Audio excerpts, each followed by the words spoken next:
Ya, Assalamualaikum warahmatullahi wabarakatuh. Selamat pagi semuanya, bertemu lagi dengan saya Ibu Sylvia. Pada kesempatan kali ini saya akan membahas materi mengenai aplikasi turunan fungsi trigonometri bagian kedua. Kompetensi dasar dan tujuannya. Yang pertama, menjelaskan keberkaitan turunan pertama dan kedua fungsi dengan nilai maksimum, minimum, selang kemonotonan, kemiringan garis singgung, serta titik belok dan kecekungan kurva fungsi trigonometri. Yang kedua, menyelesaikan masalah yang berkaitan dengan turunan pertama dan kedua fungsi dengan nilai maksimum, minimum, selang kemonotonan, kemiringan garis singgung, titik belok, dan kecekungan kurva fungsi trigonometri. Tujuan pembelajarannya mengidentifikasi masalah yang berkaitan dengan turunan fungsi trigonometri. Ini masalah yang kita selesaikan adalah mengenai nilai maksimum, minimum, dan kecekungan. Yang sebelumnya kemonotonan. Lalu menentukan penyelesaian masalahnya, menyelesaikan masalah, dan menyajikan penyelesaian masalah. Ya, yang akan kita bahas adalah nilai maksimum dan minimum, serta kecekungan kurva sebuah fungsi trigonometri. Nilai maksimum dan minimum itu bisa kita selesaikan dengan turunan kedua. Kalau yang kemarin kita bahas dengan turunan yang pertama. Nah, itu bisa dikerjakan dengan dua cara, itu terserah. Nah, untuk yang menggunakan turunan kedua, ini menggunakan tes turunan kedua. Yang pertama, jika hasil dari nilai turunan keduanya lebih dari 0, saat f aksen x-nya sama dengan 0, maka si fungsinya itu adalah nilai minimum. Tapi kalau nilai dari turunan keduanya kurang dari 0, saat f aksen x-nya sama dengan 0, maka dia nilainya maksimum. Tapi kalau sama dengan 0, berarti tes turunan kedua gagal dan harus menggunakan prinsip turunan pertama, yaitu titik belok. Nah, contoh soalnya, tentukan nilai maksimum dan minimum dari fx sama dengan 4 cos x ditambah cos 2x untuk 0 kurang dari sama dengan x kurang dari sama dengan 2pi yang mungkin terjadi. Nah, langkah pertama kita cari dulu nilai x-nya dari stasionernya, dari turunan pertamanya. Cari dulu nih, berarti turunan pertamanya 4 cos x diturunin jadi min 4 sin x. Cos 2x diturunin jadinya min 2 sin 2x. Nah, kita cari. Katanya saat f aksennya sama dengan 0. Ya, ini kita tandain dulu. Maksimum kalau turunan keduanya kurang dari 0. Minimum kalau turunan keduanya lebih dari 0. Nah, sekarang berarti ini min 4 sin x min 2 sin 2x sama dengan 0. Nah, gimana cara nyarinya?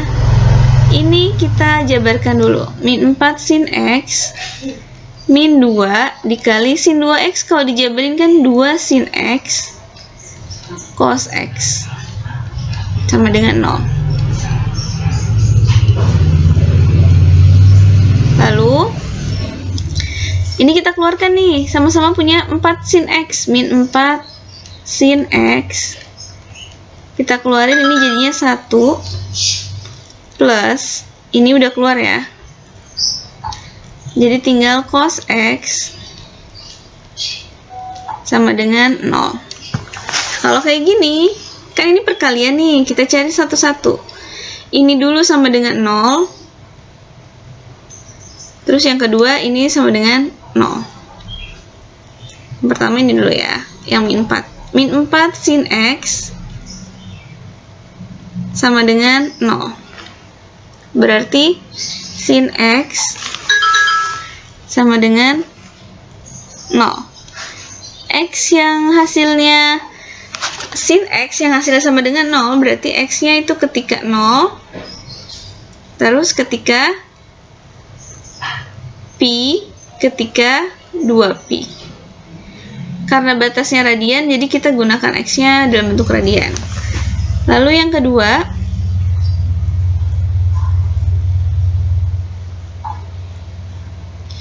1 plus cos X sama dengan 0. Berarti cos X sama dengan min 1. Nah, sudut yang hasil cos X yang hasilnya min 1 itu adalah X sama dengan pi. Nah, sekarang kita cek nih X ini ke dalam turunan kedua. Berarti langkah berikutnya adalah mencari turunan keduanya dulu. F double aksen X.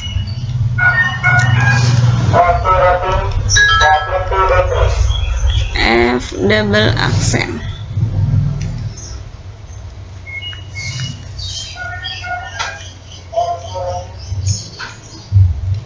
Nah, kita turunkan dari turunan pertama. Jadinya min 4 cos X. Terus diturunin lagi jadinya min 4 cos 2X. Nah, sekarang kita tes. Yang pertama 0 dulu kita tes.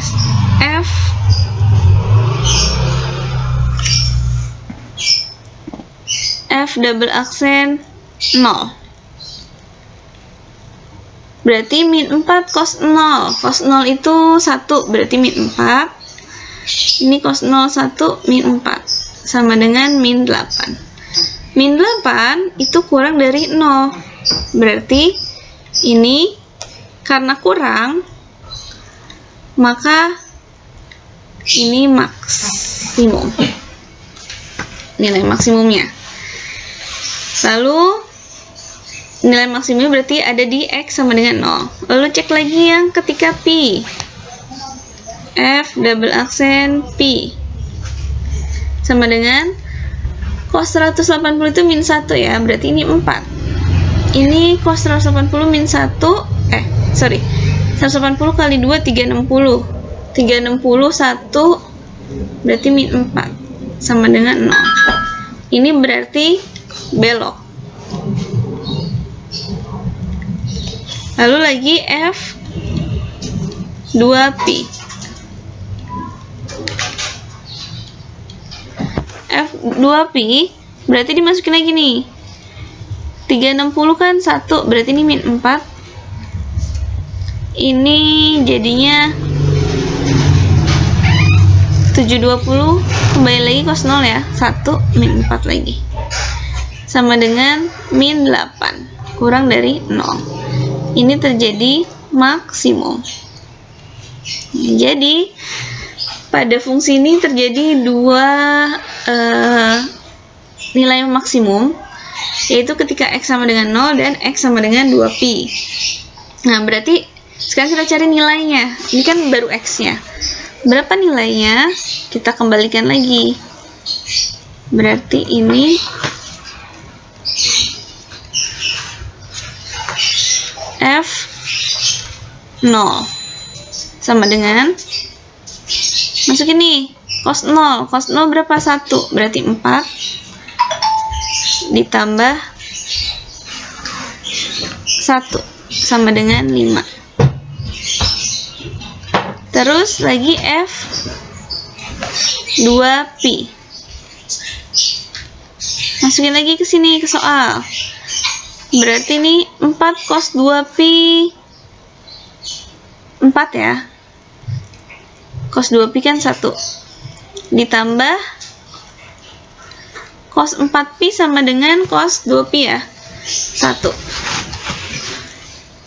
Berarti sama dengan 5. Maka kesimpulannya nilai minimumnya tidak ada, nilai maksimumnya sama dengan 5. Ketika di X0 dan X2pi. Gitu. Selanjutnya kecekungan kurva. Karakteristik suatu fungsi yang naik atau turun dapat kita gunakan untuk mendeskripsikan grafik fungsi tersebut. Selain itu, apabila kita tahu di mana letak selang yang membuat f naik dan turun, maka kita juga bisa nentuin cekung ke atas atau cekung ke bawah.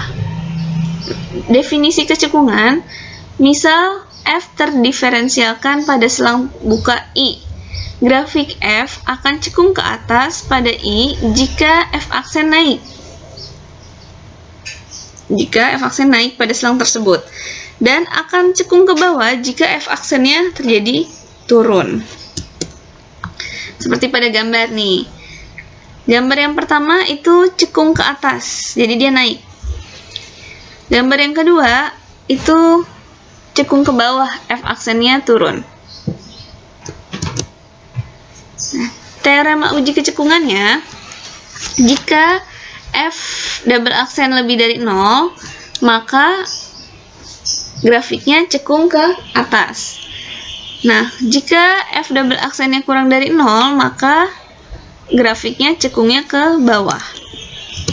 Contoh soalnya, tentukan interval kecekungan kurva G, itu Gx sama dengan cos 2x pada 0 kurang dari sama dengan x kurang dari sama dengan 2pi.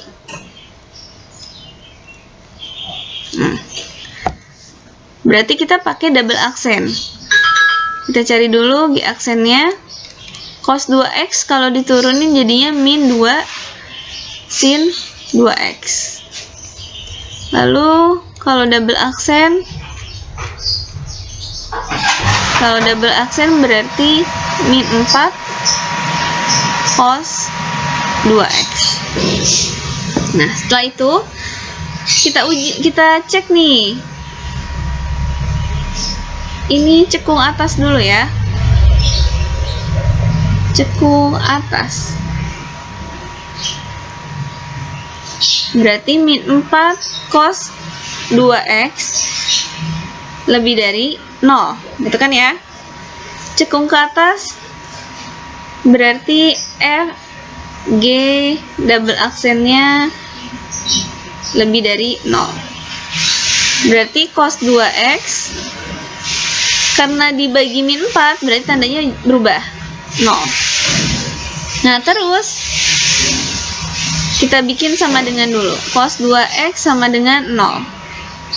Nah, 2x sama dengan cos yang nilainya 0 itu berarti ada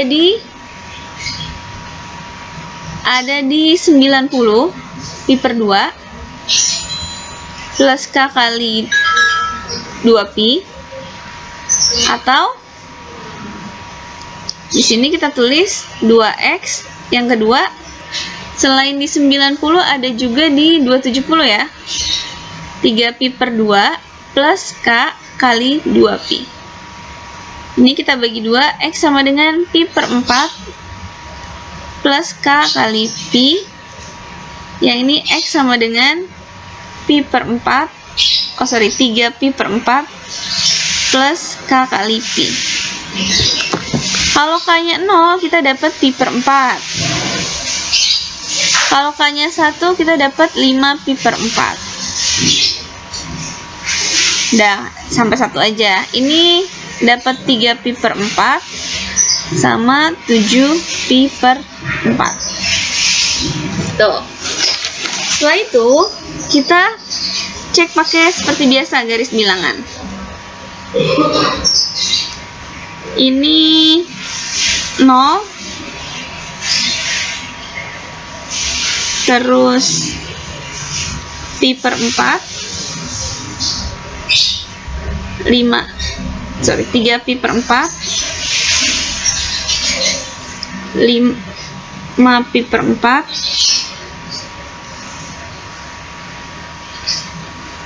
7pi per 4,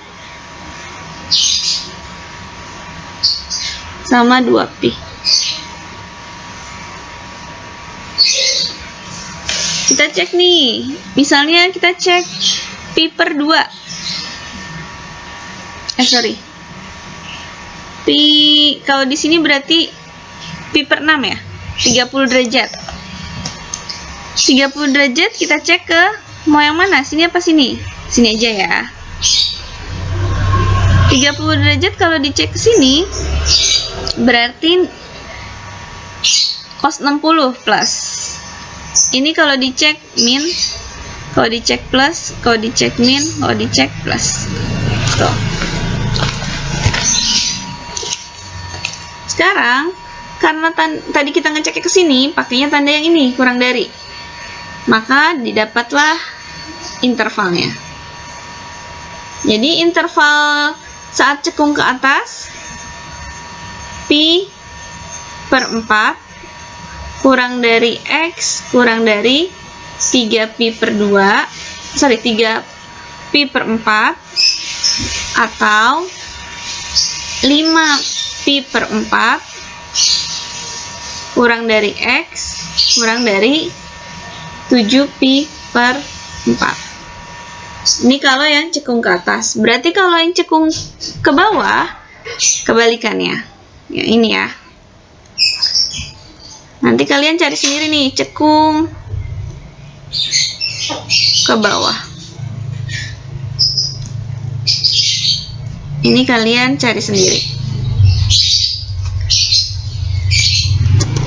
Ya, itu tadi tentang nilai maksimum minimum dengan turunan kedua serta kecekungan kurva.